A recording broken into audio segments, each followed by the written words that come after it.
दोस्तों सन 1975 में चाइना में एक ऐसा तूफान आया जिसने वहाँ पर बहुत बुरी तरह से तबाही मचाई। यह तूफान वहाँ के हेनान प्रोविंस में आया था और इसका नाम था टाइफून नीना। लेकिन सबसे बड़ी बात तो तब हुई जब इस टाइफून ने एक वहाँ पर बने एक बहुत बड़े डैम जिसका नाम बांकियो डैम था, उसको एक ही झटके में तोड़ दिया। और आप जान के हैरान हो जाएंगे कि इस छोटे से इंसिडेंट ने इस पूरे बड़े डैम के आसपास के एरिया में दुनिया की तीसरी सबसे बड़ी बाढ़ को जन्म दे दिया। मतलब कि एक डैम टूटा और उसने दुनिया की तीसरी सबसे बड़ी बाढ़ को जन्म दे दिया, और उसके बाद जो था वो सिर्फ तबाही थी। तो आज हम इसके बारे में जानेंगे। तो चलिए बिना कोई टाइम वेस्ट किए शुरू करते हैं।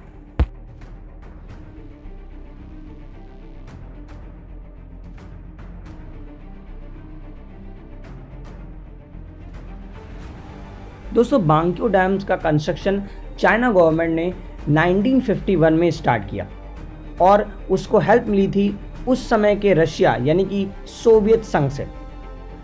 1952 में इसका कंस्ट्रक्शन कंप्लीट हुआ और बाद में चलकर 1954 में इसको 3 मीटर और बढ़ा दिया गया। और इसका रीज़न था क्योंकि उस समय जो बाढ़ उसमें ज़्यादा आया करती थी, इसीलिए डिसाइड हुआ कि 3 मीटर को और बढ़ा दिया जाएगा और 1954 में उसको 3 मीटर और बढ़ा दिया गया। उस समय जब ये बनाया गया था तो ये 24.5 मीटर हाइट था और इसमें जो इसकी कैपेसिटी थी वो 492 मिलियन मीटर क्यूबिक था।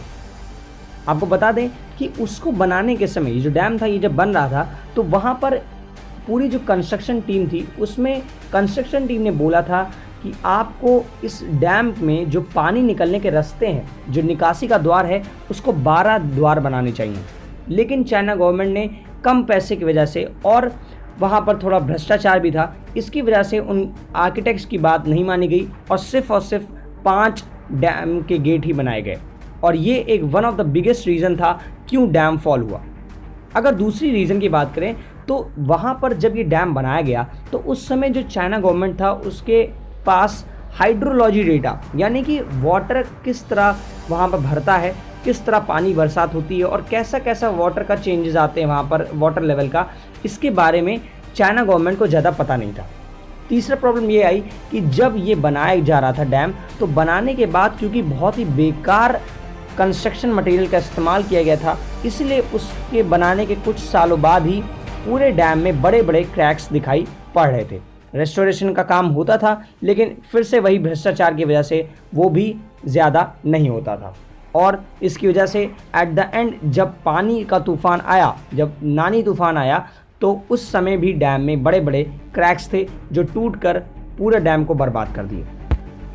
आपको बता दें ये डैम रू रिवर पर बनाया गया था जो कि एक होंग रिवर की ट्रिब्यूटरी थी और ये Zhumadian city Henan province of China में पाई जाती थी।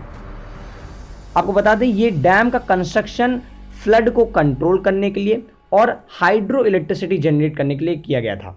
लेकिन सबसे बड़ी बात तो यही है कि आगे चल के ये फ्लड ही को नहीं कंट्रोल कर पाया और उसी में बर्बाद हो गया। तो इस इंसिडेंट की शुरुआत हुई 1975 की अगस्त महीने में, जब अचानक से टाइफून नानी पूरे चाइना पे बहुत तेज़ी से अपना कहर जमा रहा था। आपको बता दें इस अकेले डैम के साथ साथ 62 अदर डैम भी गिरे थे, यानी कि ये जो डैम था यही नहीं बल्कि 62 और डैम्स भी चाइना में गिरे थे। मतलब समझ लीजिए कि महातबाही उस समय आई हुई थी। लेकिन ये जो डैम था ये बहुत ही बड़ा डैम था और इसके गिरने का कोई रीज़न नहीं माना जाता है कि ये क्यों गिराया गया। लेकिन बाद में पता चला कि वो सिर्फ और सिर्फ घटिया मटेरियल, भ्रष्टाचार और आर्किटेक्ट की बात ना मानने की वजह से ऐसा हुआ। ये डैम गिरता ना, लेकिन शायद इसको गिराया गया, और क्यों गिराया गया वो था गलत पॉलिसीज़ की वजह से।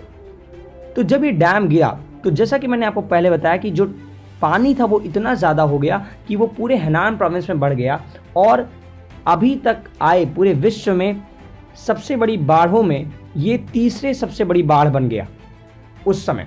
और जब ये हुआ तो करीब 20,000 लोग इसमें मारे गए और करीब मिलियंस ऑफ मिलियंस पीपल इससे अफेक्टेड हुए। तो ये बहुत ही बड़ा तूफान था और चाइना गवर्नमेंट भी इसको करीब 1 महीने तक समझ नहीं पाई थी, उसका अंदेशा नहीं लगा पाई थी कि कितने लोग मारे गए हैं। 1 महीने, 2 महीने और 3 महीने तक इसका काम चलाया गया था कि पानी सूखे और फिर चाइना गवर्नमेंट कुछ कर सके। लोगों की जो टोटल डेथ है वो भी आज ये मानी जाती है कि ये नंबर्स नहीं है, इससे भी ज़्यादा लोग मर चुके होंगे, लेकिन चाइना गवर्नमेंट इसको छिपाती है। So thank you very much for watching. अगर आपको अच्छा लगा हो तो वीडियो तो प्लीज़ लाइक कीजिए, सब्सक्राइब कीजिए हमारे चैनल को और कमेंट सेक्शन में बताइए कि आपको और कौन से टॉपिक्स पे वीडियो चाहिए। तब तक के लिए, जब तक हमारे नए वीडियोज़ आ रहे हैं, तब तक रहिए socialise with socialiser. Thank you very much.